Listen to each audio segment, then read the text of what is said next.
19 kabupaten kota di Jawa Timur masuk zona kuning COVID-19 dan 19 daerah lain masuk zona oranye.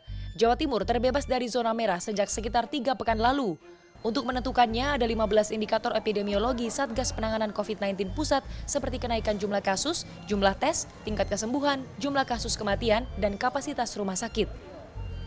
Hingga 21 Oktober di Jawa Timur dilakukan lebih dari 1 juta rapid test dan lebih dari 440.000 tes PCR. Jumlah tes meningkat diikuti positivity rate yang terus turun menjadi 7% dan rate of transmission yang turun menjadi 0,6%. Namun jumlah tes belum mencapai batas minimum WHO yaitu 1% dari jumlah penduduk. Jika jumlah penduduk Jawa Timur sekitar 40 juta jiwa, dalam seminggu harus dilakukan 40.000 tes PCR. Satgas Percepatan Penanganan COVID-19 Jawa Timur pun mengatakan akan terus berupaya meningkatkan jumlah tes dan laboratorium PCR serta pelatihan untuk tenaga kesehatan. Jadi jumlah lab terus ditingkatkan. Cuman memang kembali lagi kendalanya kan untuk adopsi PCR itu nggak semudah yang kita duga. Artinya nggak cuma ngedrop mesin terus pasti PCR itu bisa jalan, enggak.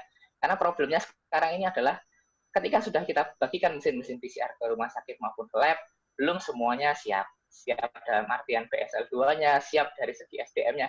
Tapi tetap kita akan terus meningkatkan testing ini maupun tracing dan treatment. Karena pengawasan penerapan protokol kesehatan pun telah dilakukan melalui operasi justisi di lebih dari 200.000 titik. Selama 14 September hingga 20 Oktober, berbagai sanksi diberikan kepada pelanggar. Sementara itu, epidemiolog Universitas Airlangga Windu Purnomo menyatakan kondisi ini belum aman dan real. Ada beberapa daerah yang baru berzona kuning dan belum stabil, serta jumlah testing dan tracing belum mencapai batas minimum WHO.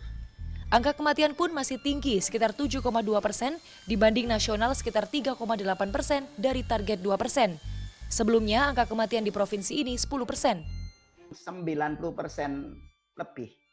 Mereka yang meninggal ini adalah yang dengan komorbid ya, dan lansia. Ya. Jadi artinya apa? Ini berarti persoalan di hulu.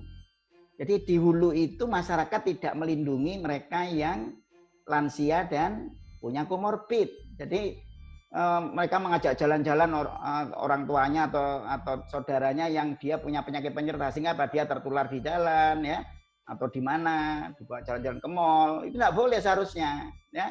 Dan itu peranan dari Satgas penting. Bukan hanya pemerintah yang terus memaksimalkan testing, tracing, dan treatment, warga pun dianjurkan memakai masker, menjaga jarak, serta mencuci tangan. Kanzata Marindora, Andreas Wicaksono, Surabaya, Jawa Timur.